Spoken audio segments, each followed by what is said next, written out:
Kevin, a defeat for Southend, a frustrating afternoon. Yeah, to say the least.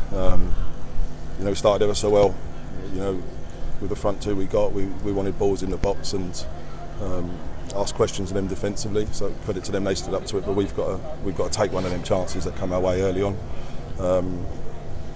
because it gives them a bit of confidence, and we lose a little bit maybe, but enough balls going in the box, enough chances in around the box that we've got to take.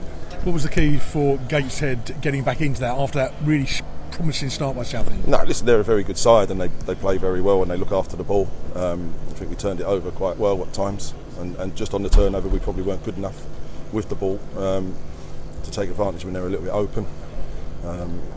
But they had period then the second half where they 10 minutes where they're down now half, which is expected. That's part of the game that you've got to defend.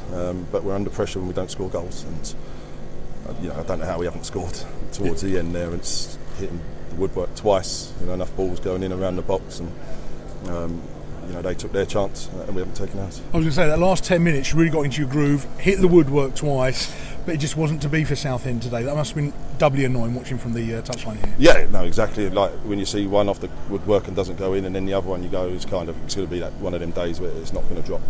But we need someone maybe to take hold of it a little bit, and grab the game by the scruff of the neck, and be the one to score us the goals. And we've got good forwards in the club. We think we need someone to take a chance, or one of the midfielders. We want more in the box.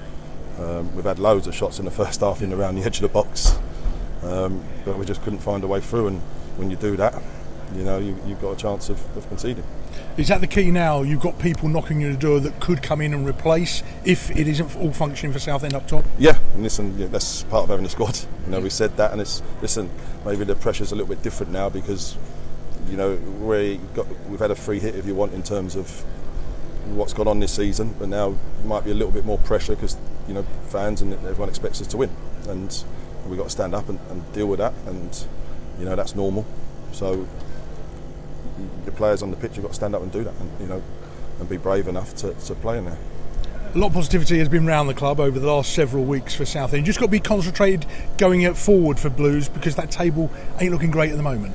No, I haven't seen any results. So as you say, it's we've come out, as we've just spoken, the change room on the wrong side of close games too often, not in our favour. And that's got to turn. What about another negative today? An injury picked up by Harry Taylor, having recently just signed that contract extension. Of course, what's the story there? Yeah, he felt his hamstring. I think when the ball was played over the top and he hooked it over forward, I think he's tightened up on his hamstring, so he had to come off at half time. I thought Crowther done well when he came on. So listen, hopefully Harry ain't too bad, but we'll have to see. Yeah, I was going to ask about the new boy Adam Crowther coming into the side, played a full half for Southend United. Gives you a chance to have a good look at him. How did you feel he did? Yeah, he done well. I think the period he's been in with us, I think training's been intense, probably more intense than he's had before, so he's getting up to speed, and you can see that when he comes on. So no, pleased with him. Key little period now for Southend United with a couple of home games, a couple of away matches. Just need to get some results from somewhere. Yeah, listen, last week we've gone to Chesterfield, although we've lost the performance again. We've had chances today, so yeah, we've got to refocus again and work hard this week and come put performance on.